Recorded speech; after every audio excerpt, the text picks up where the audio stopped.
Hey everybody, welcome back to Video Game Mess. So, Derek and I am here to tell you that the day is finally here. Slammy, the core developer of the CD-i core, has perfected the entire thing. It is absolutely 10 out of 10 right now, and that is because it will play the intro to Thunder in Paradise. All jokes aside, there is a new CD-i core update with a lot better DVC or digital video cartridge performance, and it's meaning that Thunder in Paradise is starting to be playable, and damn it, that is a 20 out of 10 any day of the week and twice on Sunday. Hell, I might go to a 69 out of 10 for this one. Before you get far involved though, do me a huge favor down below, hit like and subscribe and ring that notification bell, definitely helps us out. And if you feel so inclined and want to support the channel, I got a Patreon link down below as well. But honestly, Thunder in Paradise is actually a really good game. Sure, it's cheesy, sure, it's a little bit janky, but I will say right now that as far as games on CD-i are concerned, this is one that definitely points to the hardware and says, I have a reason to exist. And even if Thunder in Paradise, the TV show, is not very good whatsoever, we got a legit, straight up cheesy hidden gem on this one, and I absolutely love it. And the best part is the video quality here is going to be better than any other platform. I played this thing on PC, and you definitely get a lot of macro blocking in the video assets, and sure, this is still basically standard definition here, not even getting close to what a DVD could do bitrate wise. It does look really good, and you can totally understand what you're seeing, and this is a game that people made and released back in the day. You get so much content shot for this actual game from the actual Thunder in Paradise kind of storyline, and they built an entire video game around it. And trust me, getting the PC version of the game to run these days is not easy whatsoever. It can be a pain in the ass to actually get going. But honestly, Hulk Hogan here is just delivering an Academy Award level performance as far as video games are concerned. It is so janky, it is so fun. You can't help but love something like Thunder in Paradise. And before you go down below into the comments and say, but Hulk Hogan wasn't a great person, we all know this. I'm just having fun with video games here, not trying to get too deep into the history of Hulk Hogan, but he did make Thunder in Paradise interactive, and that is worth something. And honestly, right now the video quality is exceptional. Now, I wouldn't go in and sit down and try to play the entirety of Thunder in Paradise right now, because once you get into the gameplay, the sound effects can get a little bit weird, and honestly the audio can completely drop out, and it drops out here in the most hilarious way possible, so I will let you listen in a moment. But this is just footage without many cuts in it whatsoever, showing you exactly how things are working, and I love that Hulk basically gets electrocuted on that chair there and just kind of twitches around like he's having some sort of electroshock. And the funniest thing is that's also where the audio breaks, so it kind of seems like the actual content is breaking the core. Listen, I'll be right back.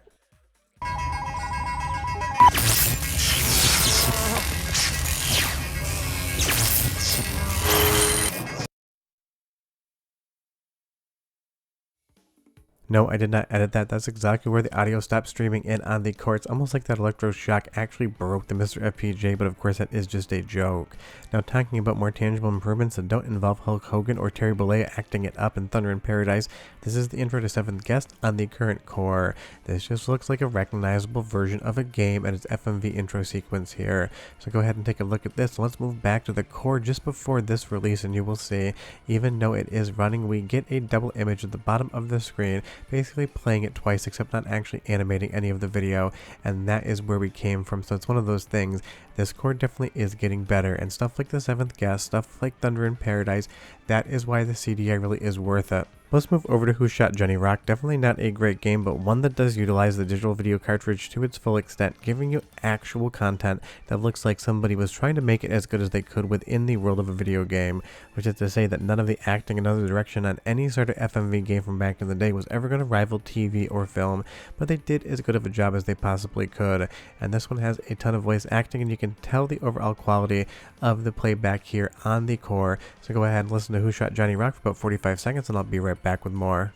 Johnny Rock, that's all I hear anymore. Yeah, he was an acquaintance. He had a soft spot for horses and Hudsons. This here one was his. I acquired it for him. And he placed a few bets in my book, but I didn't shoot him. I pack a pencil, not a piece. Somebody wasted a lot of bullets, and you'll have to too. Oh, there's lots of heat. Gangsters, explosions, ambushes, and a mystery to boot. Not to mention Murderer's Row. It's a bonanza for bad guys. And there's even a bad girl. Oh no, not me. Lockjaw Lil. Oh, sweet talk Johnny Rock. I mean, Lockjaw Lil, what in the shit is that? But it absolutely makes me laugh. And if you're wondering, your mother's nickname for me is very similar to Johnny Rock, except you switch the R out for a C. But all jokes aside, we are back to Thunder in Paradise right now, and you can see it does have gameplay. And I would say you have to stick with Thunder in Paradise a little bit.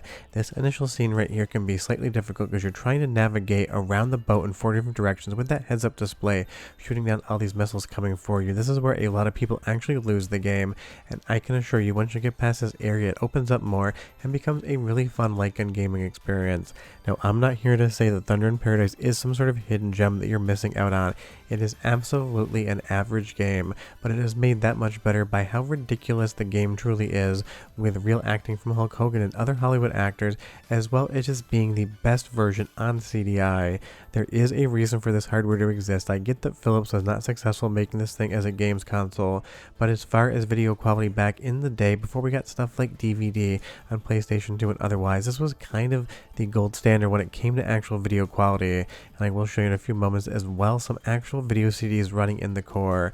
But you'll see if you take a couple too many hits, it does load back into that video sequence, and Hulk Hogan as well as his partner are going to basically shit talk you about how you're not doing well. But it definitely should have hitched there that much. It kind of moves a little bit quicker on real hardware or in DOS. And unfortunately, some of those transitions are also where the core will freeze up.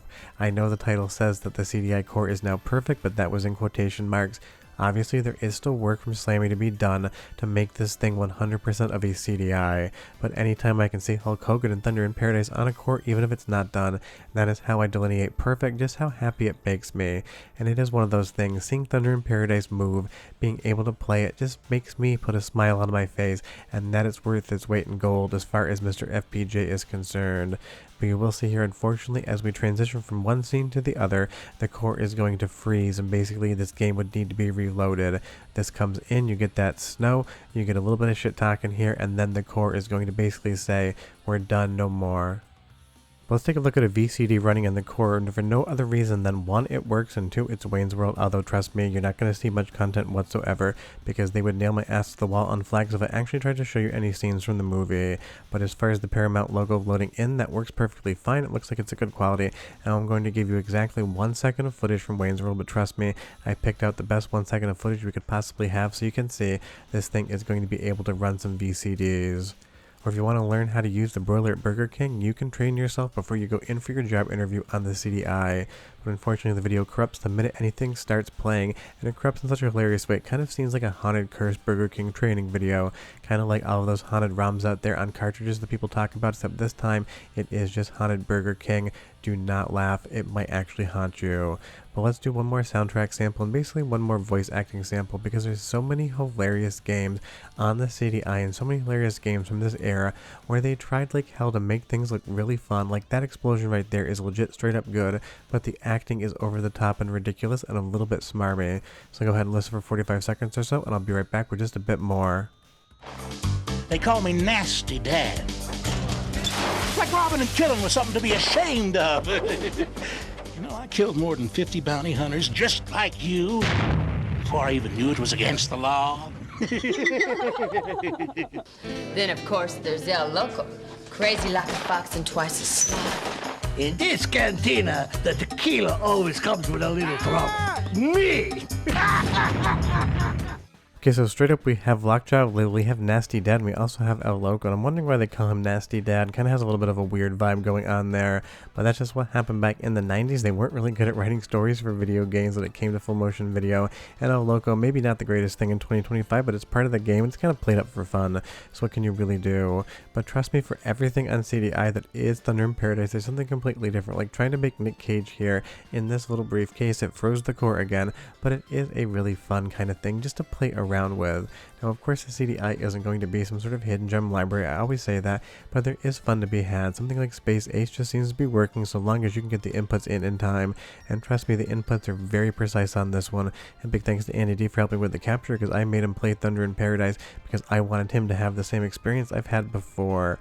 But I'm sure this will get improved as the year goes on, and hopefully by Christmas we're playing a perfect Thunder in Paradise, because that's all I want under my tree.